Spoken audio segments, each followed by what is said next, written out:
안녕하세요. 말씀 베이커리 867번째 시간 기도하심으로 시작하겠습니다. 거룩하신 주님 감사합니다. 주님의 말씀을 묵상합니다. 성령님께서 말씀에 조명이 되어 주시옵소서. 우리 주 예수 그리스도님의 이름으로 기도합니다. 아멘. 네, 오늘 보신 말씀은 에베소서 4장 25절에서 32절까지 말씀입니다. 그러므로 여러분은 거짓을 버리고 각각 자기 이웃과 더불어 참된 말을 하십시오. 우리는 서로 한 몸의 지체들입니다. 자, 에베소서 말씀은 계속해서 우리가 교회 안에서 한 몸을 이루어야 하고 이제 옛사람과 헤어지고 새 사람이 되었을 때에 가장 먼저 참된 말, 서로 성도 간에 참된 말을 할 것을 이야기합니다. 참된 말이라는 것은 거짓말을 하지 말라는 것도 우리가 생각해 볼 수 있습니다. 그런데 좀 더 깊이 들어가 본다면 바로 우리의 생각과 말이 모두 주님의 말씀, 참된다는 것은 진리라는 것은요. 진리는 오직 주님의 말씀밖에 없습니다. 그렇기에 우리가 말하는 것, 생각하는 것, 이 모든 근본이 주님의 말씀에서 비롯되어야 하는 것을 강조하고 있습니다. 이렇게 되려면 우리는 사실 성령님의 충만하게 하시는 은혜 가운데 있을 때 주님의 주시는 지혜와 언어로 말할 수 있게 되는 것이죠. 26절을 보면요. 화를 내더라도 죄를 짓는 데까지 이르지 않도록 하십시오. 해가 지도록 노여움을 품고 있지 마십시오. 악마에게 틈을 주지 마십시오라고 합니다. 본문은요. 화내는 것을 금기하지 않습니다. 화날 수 있습니다. 특히 우리가 의로운 분노라고 하죠. 불의한 모습을 보고 그냥 묵인하고 있다는 것, 이것이 더 잘못된 것이죠. 우리가 불의한 모습, 잘못된 모습을 보고 우리가 화가 치미는 것은 중요합니다. 분노라는 것은요, 중요한 에너지입니다. 그런데 이 에너지가 통제가 되지 않고 잘못된 방향으로 갈 때 폭력적인 방법으로 나타나게 되면 이렇게 폭력적이고 이기적인 태도로 사용되는 것을 주의해야 되는 것이죠. 그것이 바로 죄를 짓는 데까지 이르는 것입니다.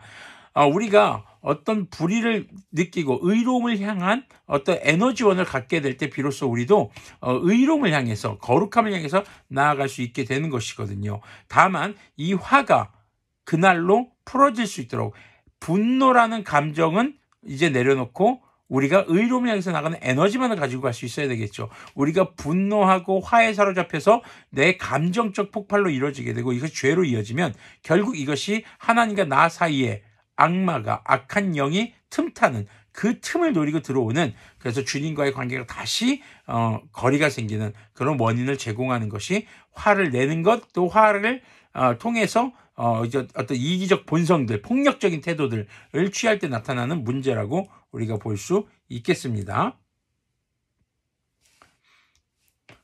네, 28절 계속 보면요. 도둑질하는 사람은 다시는 도둑질하지 말고 수고를 하여 제 손으로 떳떳하게 벌이를 하십시오. 그리하여 오히려 궁핍한 사람들에게 나누어 줄 것이 있게 하십시오. 자, 노동은 거룩한 것입니다. 하나님께 벌을 받아서 아담이 노동한 것처럼 보이겠지만 노동을 통해서 하나님은 아담의 생명을 유지하게 해주신 것이기도 하거든요. 그래서 어떻게 보면 하나님의 벌이면서 이것은 또한 주님의 보호하심과 긍휼히 여기심을 담은 것이기도 합니다. 자, 그리고 노동을 통해서 얻는 소산으로 주님께 제사하고 또 죄용서를 받을 길을 열어주신 것이죠. 또 노동을 통해서 얻은 소득으로 어려운 자들을 자신의 몸과 같이 사랑하며 구체적인 나눔, 그들을 섬길 수 있게 되는 것이죠. 이것처럼 노동은 죄에 빠진 사람들에게 하나님 주신 벌이자 복된 삶이라는 선물이라는 것을 우리 잊지 않아야 할 것입니다. 자, 이때 노동이 거룩해지려면 정당성이 필요합니다. 정당한 노동인 것이죠.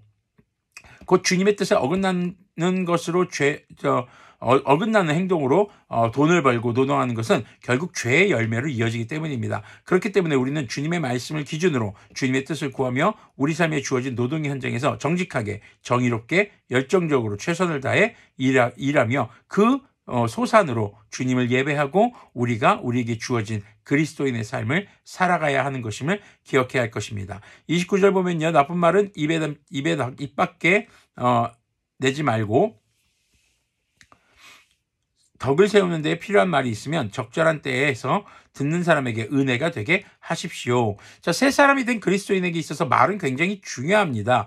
허망한 생각을 따라 하는 말을 이제는 떠나야 하는 것이죠. 그리스도인들이 말에 대해서 기억해야 할 두 가지는요. 덕을 세우는 말인가? 두 번째, 적절한 때인가 하는 것입니다. 이 두 가지, 덕을 세우는 말과 적절한 때가 조화를 이룰 때 듣는 이들이 성령님께서 충만하게 하시는 은혜를 경험하게 되는 것입니다. 자, 30절 보면요. 하나님의 성령님을 슬프게 하지 마십시오. 여러분은 성령님 안에서 구속의 날을 위하여 인치심을 받았습니다. 자, 하나님의 영인 성령님, 그 슬퍼하신 이유는요. 우리가 다시 옛사람, 즉 죄의 상태로 돌아가는 것입니다. 출애굽한 이후에 이집트 사람들이 광야에서 심심찮게 했던 말이 있었습니다. 차라리 이집트에서 살았을 때가 좋았을 텐데, 이렇게 과거의 죄에 대해서 미화시켜서 자신들이 노예로 있던 상태를 미화시켜서 생각하는 것처럼, 우리도 우리가 죄인인 상태를 미화시켜서 생각하는 그런 생각에 빠질 때 성령님께서 슬퍼하시는 것이라고 생각할 수 있겠죠.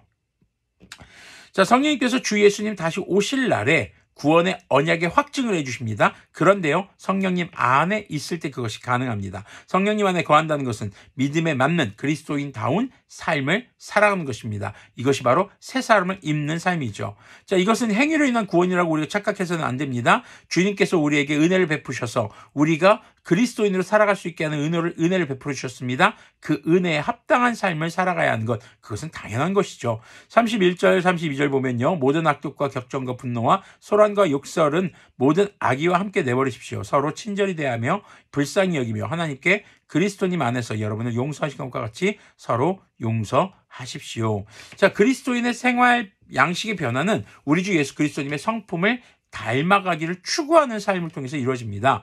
우리는 예수님을 사실 닮아갈 수 없습니다. 하지만 예수님께서 우리에게 보여주신 그 삶의 모범을 추구하며 살아가는 것이죠. 주님의 성품 중에서 가장 큰 은혜, 그것이 무엇이었습니까? 우리를 용서하시는, 긍휼히 여기시는 주님의 성품이었습니다. 우리 역시 교회 안에서 성도 간에 용서할 수 있는 성품을 추구해야 됩니다.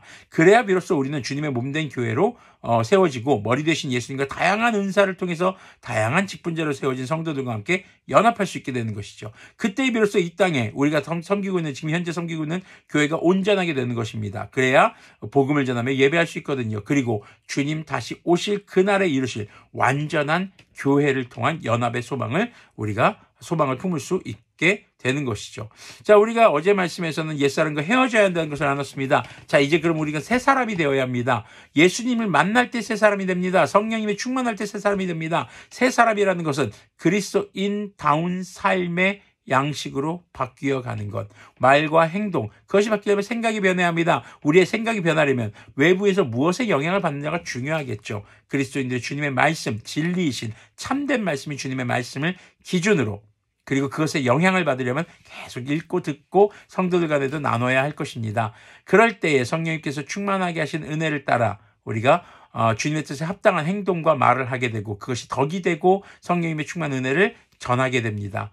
그리고 우리의 교회가 온전하게 세워질 수 있는 것임을 기억했으면 좋겠습니다. 기도하겠습니다. 거룩하신 주님, 감사합니다. 우리가 주님의 영에 충만하게 하시는 은혜를 따라서 우리가 새 사람을 입고 우리의 말과 생각과 행동을 늘 진실된 것을, 또 진리를 추구하며 주님의 말씀이 삶의 생각의 기준이 되는 그런 삶을 살아갈 수 있도록 긍휼을 베풀어 주시옵소서. 우리의 삶이 주님 나라 오시는 그날까지 조금씩 변해갈 수 있기를 원합니다. 그러나 그 변화가 악한 방향으로가 아니라 주님의 선하신 방향, 주님의 뜻을 따라 변해가는 그런 거룩한 성도로서의 삶이 되도록 긍휼을 베풀어 주시옵소서. 우리 주 예수 그리스도님의 이름으로 기도합니다.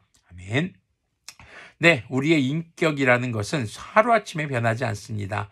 작은 행동들이 모여서 습관이 되고, 습관이 굳어질 때 비로소 가치관이 됩니다. 그런 가치관이 입각해서 살아가는 삶이 지속적으로 이어질 때 비로소 우리는 주님 안에서 새 사람으로서의 삶을 살아갈 수 있는 것임을 기억하셨으면 좋겠습니다.